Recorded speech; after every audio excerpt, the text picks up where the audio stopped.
शेतकरी मित्रांनो नमस्कार. आज आपण इगतपुरी तालुक्यातील भरवीर या गावात आलोय. दादा ते पण आपल्या सोबत आहे. दादा त्यांनी ग्राफ्टिंगचं टोमॅटो लावलेलं आहे. दादा नमस्कार. नमस्कार. दादा आपला परिचय द्या. मी अक्षय सोमनाथ जनकर, राहणार भरवीर बुद्रुक, तालुका इगतपुरी. दादा तुम्ही टोमॅटो लागवड केली. लागवड केल्यानंतर तुम्हाला काय प्रॉब्लेम जाणवत होता?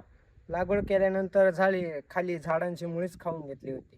नेमॅटोडचा बराचसा प्रॉब्लेम आला बरोबर. होता. म्हणजे तुमच्या टोमॅटोच्या झाडांना मुळ्यांना तुम्हाला गाठी जाणवत होत्या हो, आणि त्याच्यामुळे झाड चांगलं सशक्त बनत नव्हतं नव्हतं. आणि तुम्हाला झाड पिवळं जाणवत होतं. हो, बरोबर. ग्रोथ पण होत नव्हती. ग्रोथ होत नव्हती.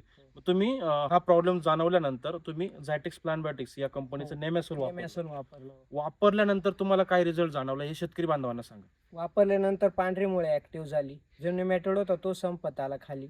म्हणजे त्या गाठी उजरल्या आणि नवीन पांढरी मुळे चालू झाल्यामुळे झाडाची ग्रोथ पण झाली. तुम्ही बघू शकता. बरोबर. म्हणजे तुमचं पहिलं ऍप्लिकेशन झाल्यानंतर तुम्हाला एक रिझल्ट चांगला हो. जाणवला.